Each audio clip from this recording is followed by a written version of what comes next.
Well, it's a great time to refresh our financial goals, according to a recent survey. Listen to this, and you may relate to this. 44% of Canadians say money is their biggest stress. More stressful than health, more stressful than work. Almost half of Canadians are losing sleep over it. Certified financial planner Martha Adams is going to help us turn that stress into confidence with some steps for a fall financial makeover. Welcome back. Good to see you. Great to see you. Thank you for having me. Money is stressing people out, Martha. It is stressing people out. So what can we do to feel more in control? So the first thing to do is focus on your financial wellness. So with that, prioritize your emotional well-being, normalize that. You know, far too often, I would say that our emotions around money are suppressed, and it's key that we allow ourselves the space to express those emotions. So to do that, I created my 3A process to help. Okay. So it is starting with acknowledgement, then building awareness, and then action. So the first thing to do is acknowledge the feeling, acknowledge the way that you feel, then build an awareness as to where those feelings are coming from at the source. So to do that, ask yourself why you feel that way 3 separate times. Then you can start to take actions that are going to help, but you're going to do that with understanding and empathy for yourself. So those are the 3 A's that can help. What about mindset? What sort of role does mindset play in all this? It plays a really key role because, you know, we're often focused on what we don't want when it comes to finances.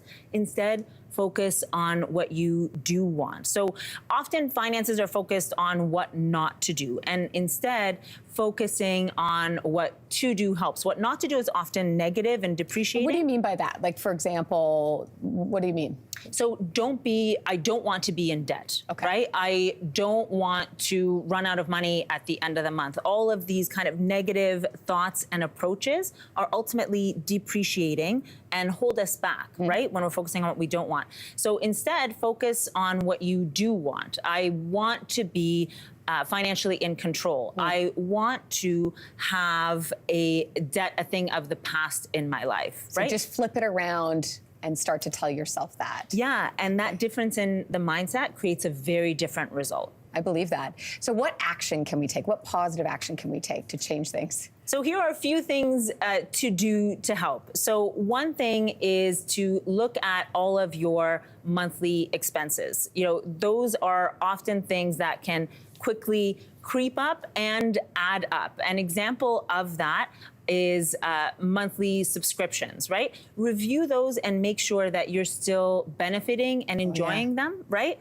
And if I've got a couple rogue ones that just popped up. I was like, wait, I'm paying what for what kid game that's supposed to be educational? Right, yes. Exactly. And then reviewing them, now you know if you're still enjoying them or not. And otherwise, you're going to streamline those. And when you're streamlining that, consider reallocating those funds either to growing your investments or to decreasing outstanding borrowing accounts that you have. Right. And then while you're at it, review your credit cards. Make sure that they're actually working for you and your lifestyle. Are you benefiting from them? And are you using points or maximizing points that come along with them? And then finally, believe it or not, the holidays are around the corner, right? I just said 84 days till Christmas. I know, can you believe it? No. And so, but you know, we were talking before about planning and how planning is such a powerful tool. So this is a really great time to start to plan in advance for the holidays because you can set your, you know, financial commitments and expectations,